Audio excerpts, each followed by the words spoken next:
you need to make sure it's deck result, not necessarily player result, and that's one of the these guys know that any two players sitting down to play the match, they can play that 10-game set and trust in that result. And I thought that was a pretty amazing thing to hear over and over and over again from everybody on the team. Yeah, and something that tied in with an article that Owen Turtenwald wrote earlier, just a couple of weeks ago, talking about film study. And he was saying, go back and watch people's matches. And it was noticeable to me here that what you saw was there's someone with a laptop, and then you just see sort of fading into the background, Hall of Famer, two-time world champion, Hall of Famer. And those are the three people who are maybe on pick 5 going, that's interesting that you got a Zoloport Cutthroat at 5. Or was it really right to move into green at that point? Why did you think that, yes, that was a signal? And just to have that as your over-the-shoulder is just astonishing. And you really can see, you lifted the lid for us, why they are one of the best teams in the world. And I think a big part of it is how much fun they have. I do think a big part of it, you get so many shots of these players face down in their match, just like focused and really playing for huge stakes, and to see them in that environment relaxing and having a great time while also preparing for this was amazing.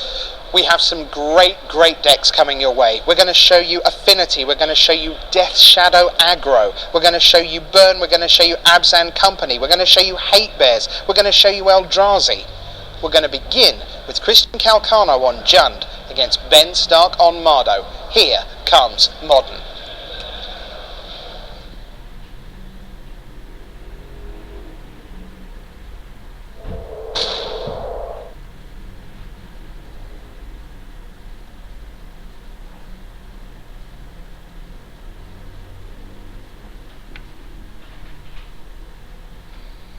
Hello and welcome to this round 4 here at Pro Tour Oath of the Gatewatch. I'm Tim Willoughby here with Hall of Famer Randy Bueller, and we're going to head right down to the feature match area because I don't know about you, Randy, but I want to see some Modern.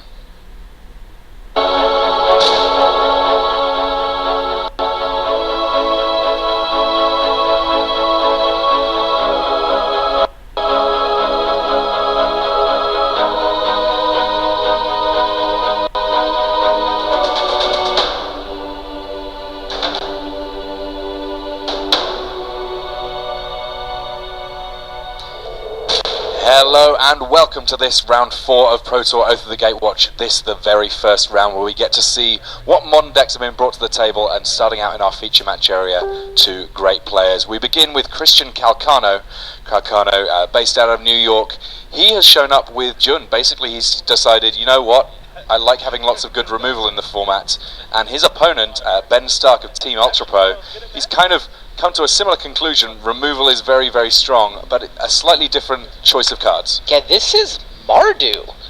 This has a cards that overlap with Calcano. He's got Lightning Bolt, Inquisition, Dark Confidant, Thoughtseize, Liliana, a couple Kolaghan's Command. That part looks very familiar, but there's no green mana in Ben Stark's list. No Tarmogoyf, no Abrupt Decay. Instead, he's got white mana for Path, for Lingering Souls, crucially, as the main deck card, and, the sideboard also becomes amazing if you have access to white mana.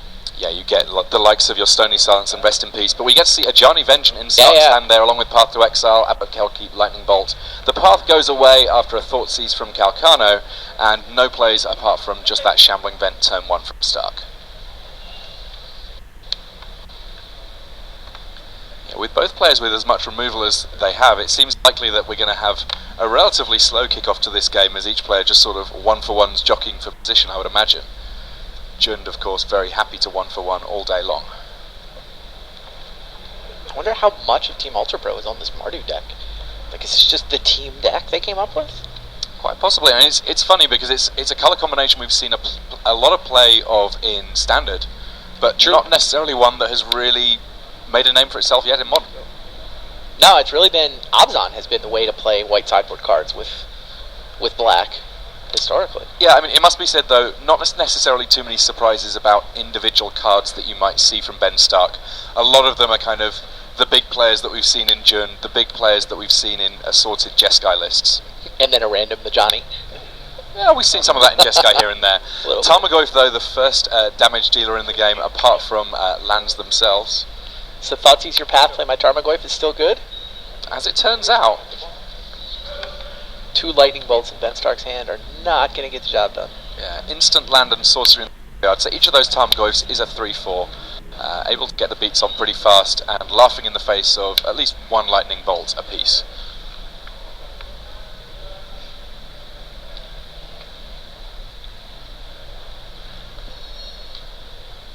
Abbot of Kerrick will keep kind of an interesting addition to this deck. Yeah, that's a nice one. Red, of course, getting a little bit of access to card advantage in its own special way as you play it. Exile the top card of the library, you've got a little bit of a time to cast that spell, because at the end of turn you can play that card. Calcano could, in theory, have that in his list as well. Does not. Yeah, Calcano's list, kind of classic, but for the low Abrupt Decay count, I suppose. Abrupt Decay not as good as perhaps it has been in previous modern formats. It's a 2 of here. Wow, the curve in this Mardu list is super low. There's 15 1-mana removal spells, or removal and or discard. And I guess that means that the 4 Dark Confidant that much safer. And that the abbots get turned on that much faster. Calcano's life total, taking a real hit off fetch lands plus that Thoughtseize. Sure. And his Lingering Souls, meaning that plenty of blockers available for Ben Stark. They're chump blockers, though.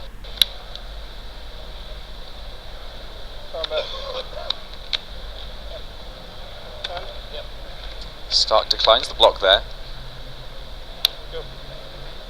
And Scavenging Ooze not quite on time to be able to eat that Lingering Souls before it's flashed back, because Christian Calcano is still stuck on just the 2 lands. Given time, Scavenging Ooze can eat just about anything from any graveyard. Obviously, it's ideal if you're eating creatures, but he certainly wouldn't have minded being able to eat that Lingering Souls before it's flashed back. And Ben Stark, under a little bit of pressure to do that sooner rather than later, just so he can actually extract full value from his cards. 4 red spells in Ben's hand, but only 1 red mana. I mean, a temptation here to get a Ajani Vengeant in play, lock down one of the lands that Calcano's got going on, so that he's basically stuck with what he's got going on in play. Yeah, I mean, he can do that. He can also go Lingering Souls plus Lightning Bolt. He can also play an Abbot, and then see what happens. The wonders of having cheap spells in your deck, plenty of options. You can see there in the background some of our other players in this feature match area. As always at the Pro Tour, plenty of top names to look at. We're going to get a chance to look in on. On the King of the Hill table, Ryuichi Tamada is playing against Joseph Presley from the USA.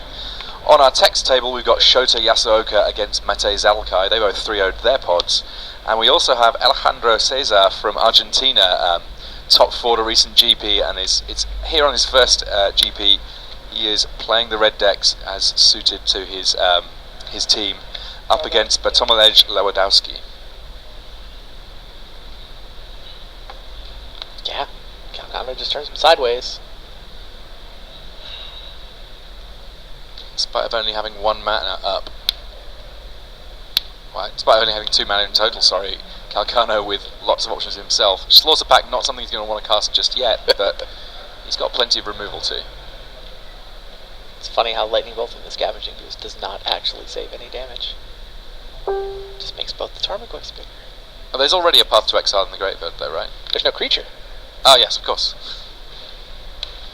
That's priority. Take 6, or sorry, 5.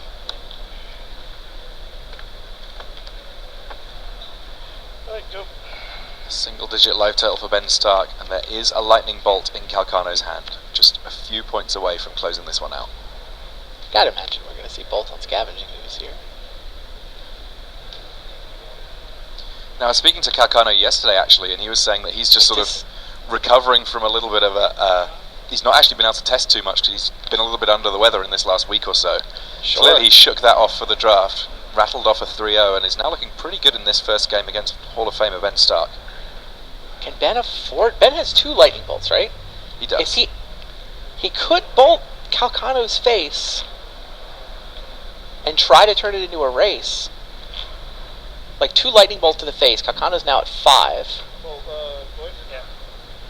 Bolts the Goyf that got blocked by the Spirit Token. So it already has a point of damage on it, and this Lightning Bolt will in fact take it down. So my turn. Ben had a lot of choices there. You could make the case for Goyf or Ooze or possibly even Calcano.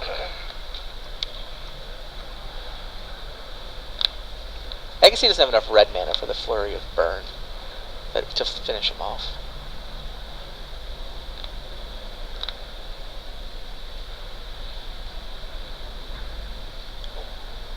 Liliana of the Veil, the draw there for Ben Stark.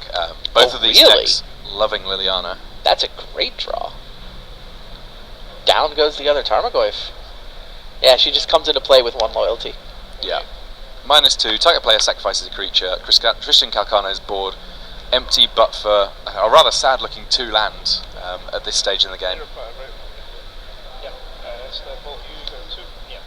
Quick update from the back tables. We have a first game from Matei Zalkai over Shota Yasuoka. Matei Zalkai playing Death Shadow aggro, and that meaning that Teemo Battle Rage plus Death Shadow killing off opponents real quick. It was a 9/9. 9/9 double striking Death Shadow. That's what you just did. Yeah, that'll do it.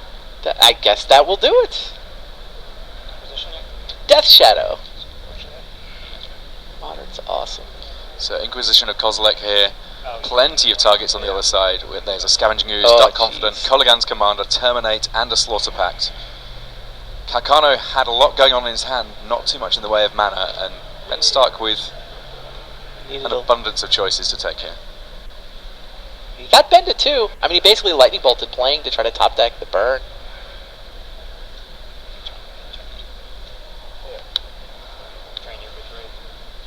Yeah, Johnny Vengeance. Let me get back up to 5 damage here. 5 life. And there's also the potential for a Shambling Vent attack at some point to gain some life. So Ben Stark's 5-point life total, not quite as precarious as it may have looked mere moments ago. Wow, there's the land. Kolaghan's Command.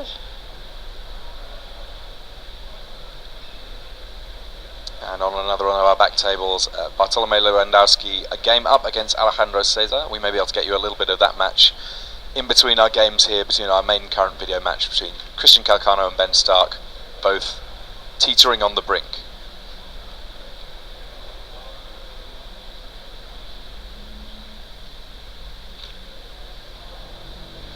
I'll just make you discard. I remember what it was. I mean, I wasn't sure if There's the Kolaghan's Command, but ultimately not enough. Yeah, well, he played it to... If he drew the land before the Inquisition, then the Kolaghan's Command would have been the last 2 points of damage. Ben Stark sequenced that really well. I mean, it helps that Calcano had mana problems, but interesting game. So we've somehow managed to engineer it so that we've got some synchronized shuffling going on here in our feature match area, but that's not necessarily a bad thing, because this is absolutely the kind of format where talking about sideboards becomes real relevant. But before we see any more magic, we are going to now have a quick commercial break. We'll be back real soon. Qualify for the next Pro Tour on Magic Online. Go 5-0 or 4-1 in a preliminary to advance to the finals. You can see the full schedule at mtgo.com.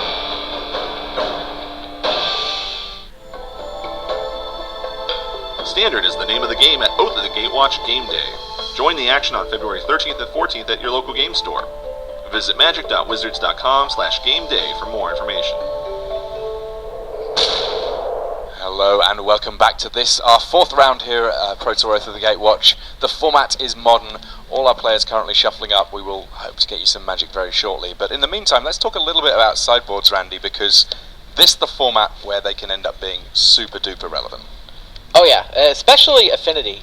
I think we're going to get to peek in on Shota Yasuoka with his Affinity deck on the back table. But I don't know how sideboarding works when you're Death Shadow aggro. There you get a good look at Shota, recent Hall of Famer. He has shown up with an Affinity list, which in and of itself is already kind of an interesting storyline. But Matei Zalkai is playing Death Shadow.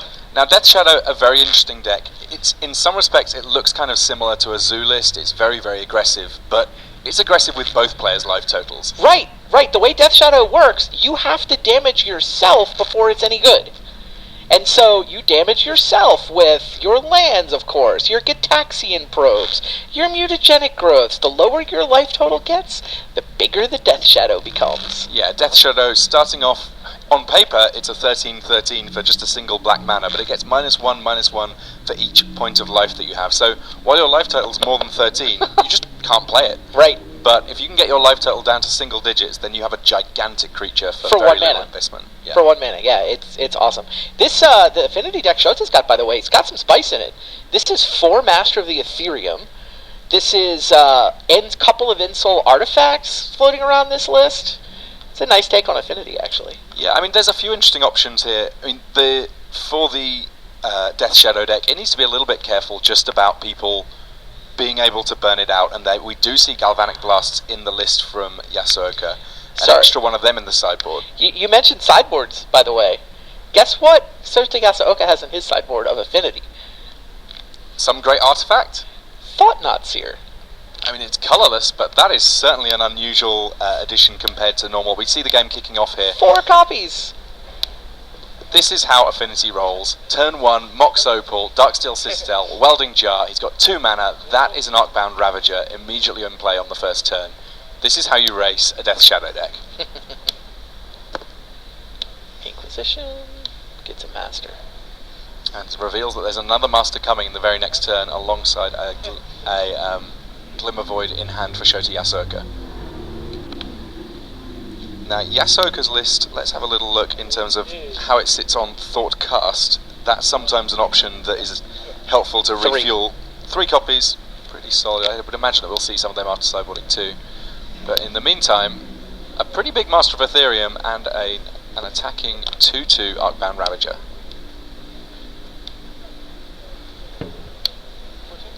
There are occasionally some weird lines in this sort of a matchup where the Affinity deck may not want to attack if it can't quite kill the opponent. Pay 2 life to cycle Street Wraith. Pay 2 life to cycle Street Wraith. Pay 2 life to cycle Street Wraith.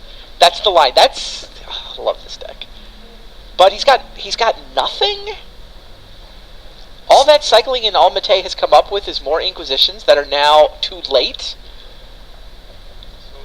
I guess Naturalize is decent.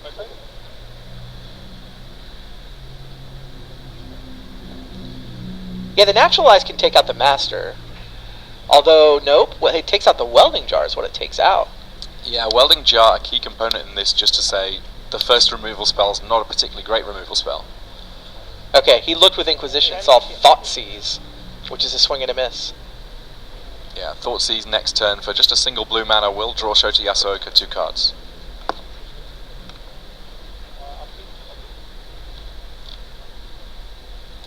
Zalkai on 10, which on the face of things looks really bad, but in practice may not end up that way. Well, he's got to draw Death Shadow in a hurry. Yeah. Like, the Affinity deck is not going to take long to do the rest of the damage. It looked like we might have seen a Natural State from Matej Zalkai's list. There's one come out of the sideboard, and that effectively a 1 mana Naturalize. Sure. Albeit one that can't hit things that cost more than 3. But in Modern, there's not too many things that end up getting played that cost more than 3, at least in Affinity.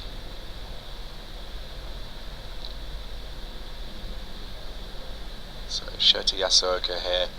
We looked at this match and we knew that it was going to be one that if we wanted to get to, we'd have to get to fast, because these are quick decks, and Yasuoka generally a pretty quick player. Alright, well, Yasuoka did use the Welding Jar to save Ravager from Lightning Bolt. He didn't particularly want to feed his artifacts to the Ravager, because then his Master of Ethereum would shrink. This does, however, open up the ability for Matej to use that Natural Slate on the Master. Yeah, he is not the beatdown deck this game. He's just desperately trying to deal with everything Shota has put down, and wow, Matej's hand is not set up to deal with this. Yeah, the Death Shadow aggro deck, it has a very, very low curve. It doesn't ever really want to get to more than 2. 5 land is just a catastrophe. You can't even really use the 3rd land, maybe the 4th one. So a swing for 6 from Master of Ethereum, and then a further 2 from... Yeah. Yep, that'll be it. So we are at 1-1 in our match on the back table already. And we get a chance to go back and see the start of Game 2 between Christian Calcano and Ben Stark.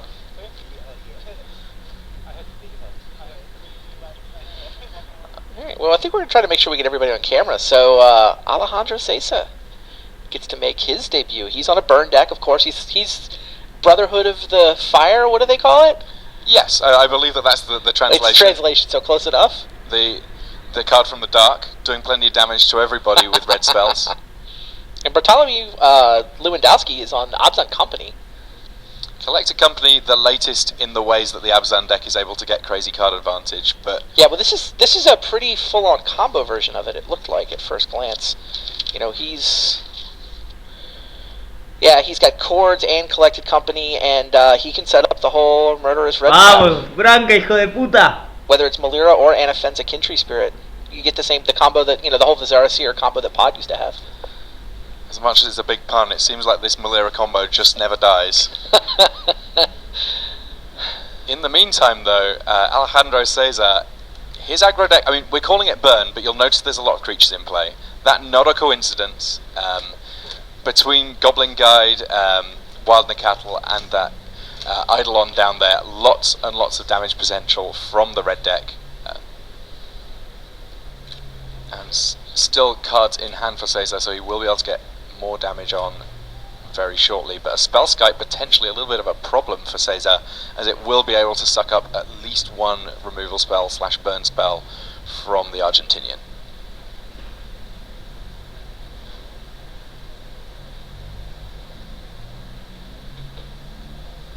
So Cesa just pondering his attacks here a little bit.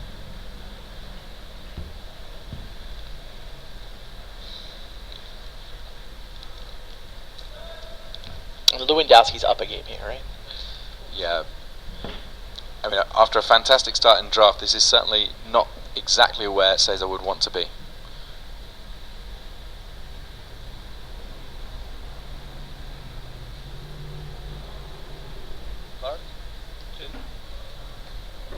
The tricky thing with that Eidolon, of course, it does affect both players, and realistically I would guess that almost everything in Cesa's deck is going to be something he's going to be taking damage off, as in when he casts his spells. Yeah, it's every card in the deck. I mean, it's basically a burn deck with a green splash. A little heavy on the creatures. He does have Wild Nacatls, as you can see here. But I mean, it's also, Lava Spikes and Rift Bolts, Searing Blazes. All the usual suspects. Alright, 3 to you and 2 to me. Take that trade, especially when you're up 5 life.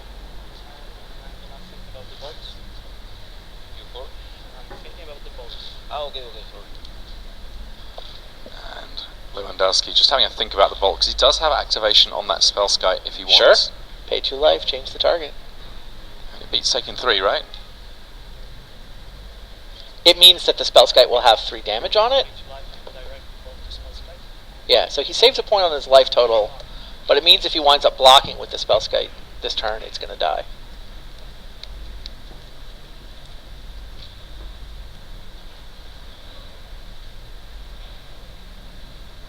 And not too much reason for Cesa to hold back on attacks here, really. I mean, yes, killing off Voice of Resurgence, not precisely where he would want to be either, because it will be a big creature, but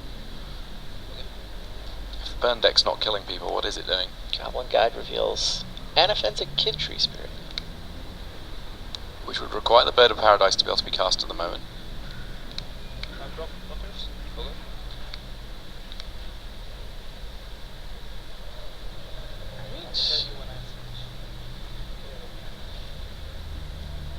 Bartolome here being careful about his blocks. He says he'll tell you when I'm finished. So this is a trade for the Eidolon. Goblin Guide bounces off the wall, and Nacatl kills Spellskite, which already has 3 damage on it from the previous Lightning Bolt. And a 3/3 Elemental will come into play. There it is, green and white. Replacement Eidolon. That's where you want to be. You don't want it to be that your opponent's got mana untapped on their turn to cast Sure. spells before the Eidolon comes in and you're sort of stuck underneath yours on your turn.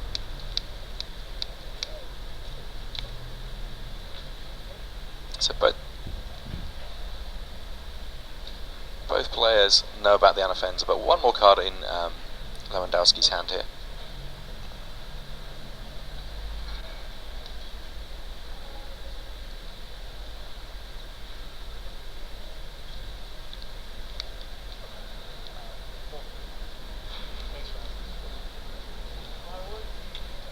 Lewandowski kind of put in a quandary here. 10 damage, quite a lot to be able to achieve here. You would have loved to have seen a Kitchen Finks coming along somewhere here, because I'm sure there will be some in this list. Just passes things back with mana up. That was a very quick untap from Alejandro Cesa. He seemed delighted to have nothing go horribly wrong on Lewandowski's turn. I mean, this is the sort of deck that can do naughty things with Court of Calling. Oh yeah. That's a good point. Grim Lavamancer in hand for Cesar, and a few cards in the graveyard to work with. Yes, he's taking a couple of points to cast it, but that does pressure the life total just a little bit more.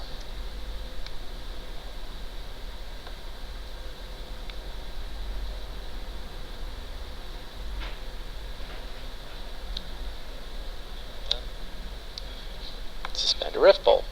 Alright, so 5 damage is on the table. Looming. There was no end step instant for Lewandowski. Yeah, his hand appears to be a Viscera Seer, Noble Hierarch, and that Anafenza that both players know about. That doesn't seem good for this looming 5 damage.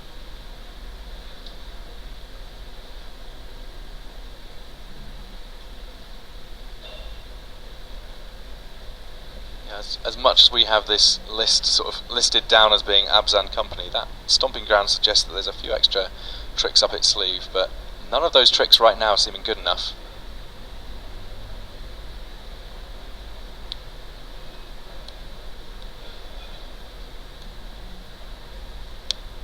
Alright, here's Anafenza.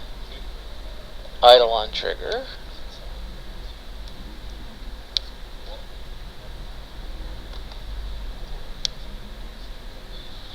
Well, now the Elemental's good and big. Yeah, I mean this is desperation mode for Lewandowski. He's just trying to hope Cesa mess this up somehow. I think he knows he's beat. So the double block there, meaning that even something like a Bien, carajo. going on. Yep. With the Eidolon in play, there weren't too many spells that going against cast there. Those guys are headed to game 3. And But we're gonna speaking get of a game chance. 3s, love it. We get to see the 3rd game now between Shota Yasuoka and Matai Zadokai. See if we get to see Death Shadow aggro do its thing. Well, its first thing is we can already see a fetch lands happen, Yes. and it's fetched an untapped Stomping Ground. Yes, so paying life. This is exactly what we want to do. bizarrely, yeah. I mean, this is not a hand with Death Shadow, but it is a hand with Monastery Swift Spear, Wild Cattle, Mishra's Bauble. Plenty of room for aggression here. Pyroclasm, kind of an interesting one here. Again, some of Fincy draws fantastic, others not so much.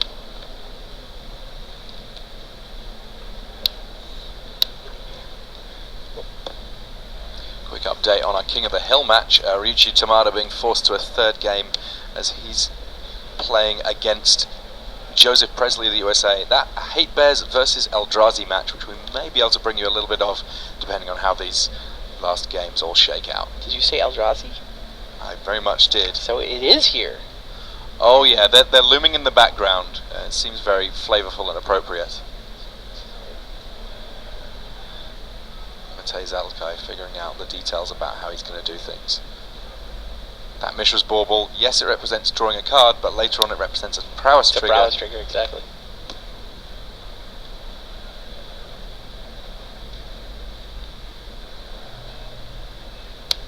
Check this got Thought Knots here in his hand. I mean, not one that Matej Zalkai needs to play around for a few turns yet, regardless. But even once Shota's up to 4 mana, I'm not convinced that it's a card that will be top of Matej's list of things that he would be expecting from a Fincy.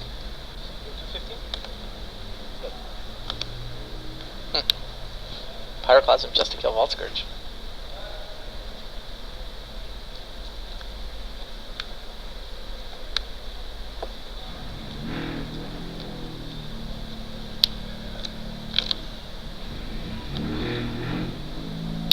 The old combo of Glimmer Void plus Darksteel Citadel, meaning that there's every colour of mana available to Shota. All he's got is Cranial Plating. When you've got it with other things, it's fantastic. On its own, not so much. And the Street Wraiths start cycling. Those guys apparently come in packs.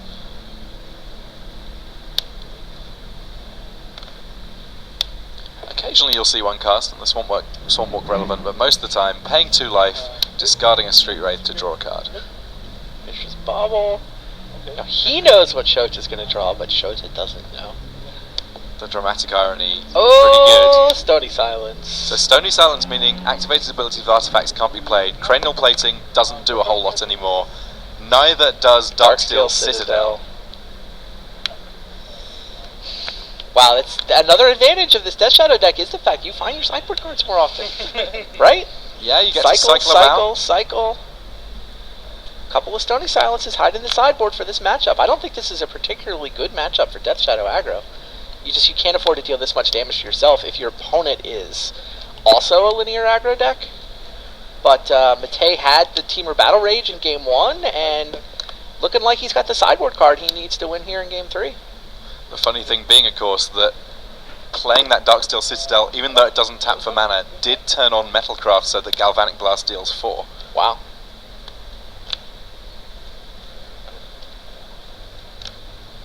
When it's just a shock, not too exciting, but 4 damage on 1 mana is a very good rate. Yeah, Shota playing for the second Galvanic Blast. Yeah, unlikely to get up the mana to cast any of his big spells. But a Become Immense here from Matei Zalakai. Become Immense. That secures the handshake. That is become 4-0 is what Matei has done. Wow. Well, we're going to get a chance to see even more Magic. Back to table A here, we're going to get a chance to see some more of Christian Calcano versus Ben Stark. When last we saw them, it was Ben Stark capitalising on a shaky mana draw from Christian Calcano. Yep. This time around, it looks like Calcano's been able to piece things together a little bit. 2 Dark Confidence in play, and a Thoughtseize here revealing Bolt, Colligan Command, and there that Fulminator Mage with plenty of targets on the other side of the board.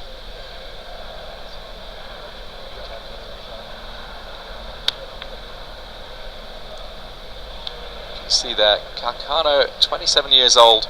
He's been around the Pro Tour for a little bit of time. He just missed out on Rookie of the Year in his very first season and has been a regular on the Pro Tour ever since.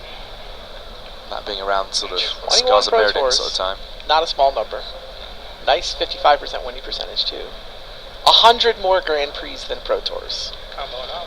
Yeah. A little easier to make it to a few more Grand Prix. But probably my only outs for the game. So. That is a ton of Grand Prix. Ben Stark very much on the back foot here, even though he's got the life total advantage. Those Dark Confidants, Yeah. they draw a huge amount of gas, and I think Ben Stark there saying, to be honest, at this point my best chance is you drawing things that cost a lot with those Dark Confidants and me maybe being able to sneak in some damage. Pretty much. Originally printed in Ravnica, City of Guilds, designed by Bob Maher, Maher. Hall of Famer here this weekend. Yeah, Bob unable to make the Pro Tour this weekend. Oh, I'm sorry, yes. Yeah, death in the family, unfortunately, for Bob. But he's here in spirit in those Dark Confidants. Yeah, Dark Confidant getting a lot of action this weekend, I'm sure. I know, man. That was terrible.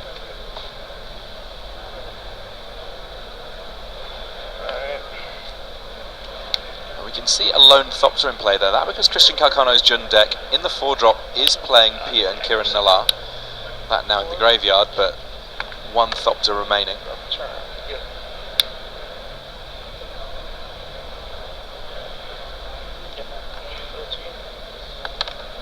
Is Stark going to be able to successfully use those Dark Confidants to eke out a win here? It's looking kind of close.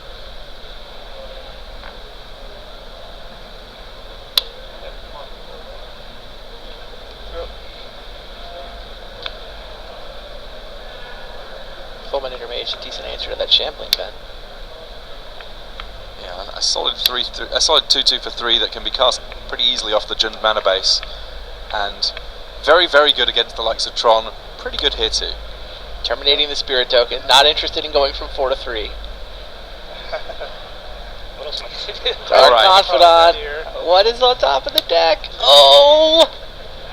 Now, 2 life. does Christian have the option? Oh!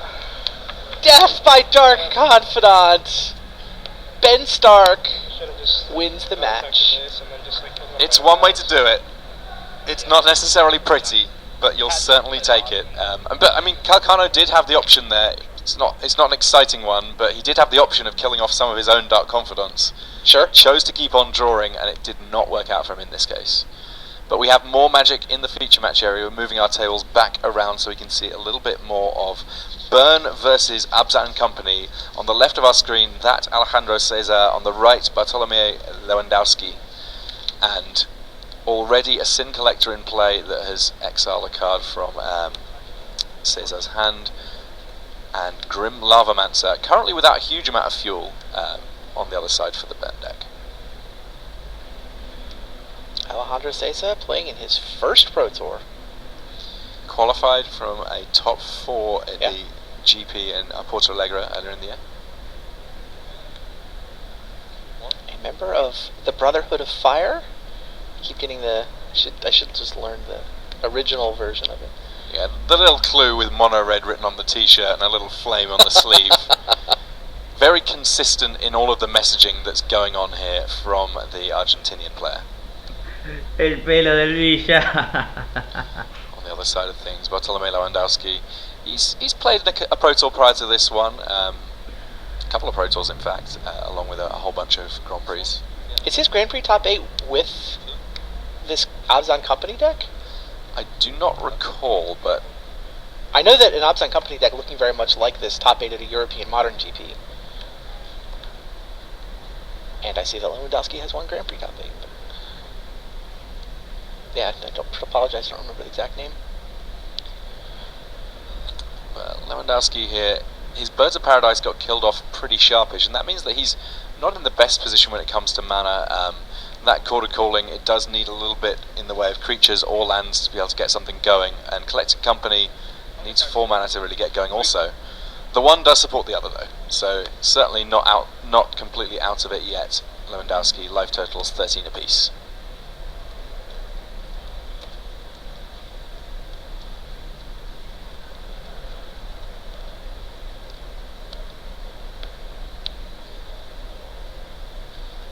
Looks like a Molten Rain got going for Cesar. Molten Rain, a card that, when it's good, it's super duper good. And this is a format where Tron was thought of as being one of the decks that may show up in Force.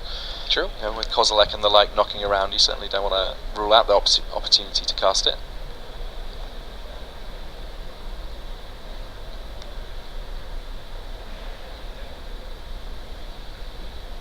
Sounds like he top 8'd a standard GP with Jeskai tokens. Did Bartolomei Lewandowski. Was in Krakow last year. He's local GP then. Oh yeah, I Polish guess so. player. Yeah. Path to Exile, sending Grim Lavamancer away and giving Cesar the opportunity to find a land. Looks like that may have been declined.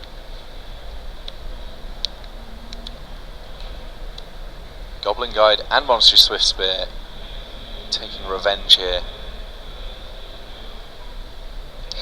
Ryuichi Tamada just attacked with 4 pack rats? I heard that this was an Eldrazi deck. I'm calling for a steward's inquiry on this one. I mean, the deck list starts with 4 Ivug and 4 Eldrazi Temple. Story checks out. Fair enough. Then Urborg. You can cast pack rat off Urborg. I mean, I certainly like a pack rat as a backup plan. Look, there are more Endbringers in the deck than there are pack rats. Alright. That's an Eldrazi deck. It's 4-3, but I'm counting it. Alright, we'll allow it. Dios. In the meantime, though, big swings coming here from Alejandro Cesa. Lightning Bolt also going on here. Sounds like those pack rats did get the job done. Ryuichi Tamada has won that match 2-1. Now, the good thing for those of you that really want a chance to see that deck in action is because that's the King of the Hill table, Ryuichi Tamada will be in the feature match area next round. So even though we didn't get a chance to see him working his magic, we will potentially be able to get a little bit of a look in on that in the very next round here, round 5 at Pro Tour Oath of the Gatewatch. This list is hilarious. So it's mono black, but it's got a ton of pain lands. Because they tap for both black and colorless. Underground River, Llanowar Ways, Caves of Quillos, and Sulphur Springs all make the team. 10 dual lands, essentially, that tap for C or B. I love it. In the meantime here, though, Lewandowski, he's got to worry about how he's going to get out of this situation he finds himself in. Just the 5 life to work with, and 2 creatures on the board that have managed to make it through to Alejandro Cesa's untapped step. He knocks on the top of his deck. Sacred Foundry was the card in his hand previously. Slides out and reveals that he's actually just drawn, I think that is another Monastery Swiftspear there. So, incrementally finding a few extra points here and there. Haste and prowess there. You have to think that Lewandowski, a little worried here about exactly what's going to be coming for the last card in Cesa's hand. He's not going to mind too much that it's simply a land. Goblin Guide reveals Liliana.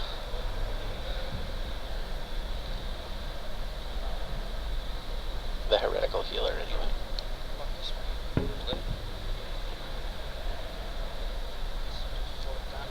So wants to trade with the Goblin Guide, but meanwhile, here's Court of Calling.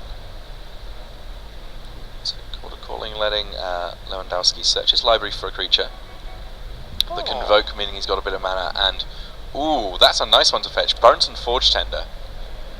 Just a 1-1, but a 1-1 with a very relevant ability when your opponent's deck is essentially mono-red. Indeed. You can sacrifice that one to prevent all damage from a red source. Great against sweepers, great against big burn spells, and a pretty fantastic blocker against the various creatures going on for Alejandro Cesa here. It doesn't quite stabilize this board, though. Oh no, like Lewandowski still has to worry, and 3 life, not the life total you want to be on against burn decks. There's an awful lot of spells that can potentially just force the sacrifice of that Burnt and Forge Tender. Right. He goes for a Collected Company, hoping to find something to bolster that creature just a little. Oh, main phase Collected Company hits a pair of Kitchen Finks.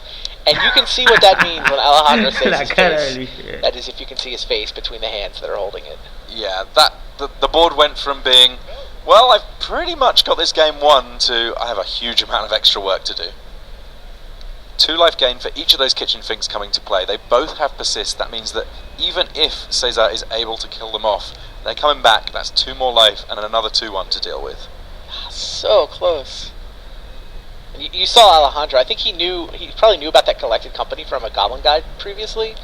So when you saw him slow roll the draw last turn, because he could have found the 3 damage last turn, he could have potentially won this game.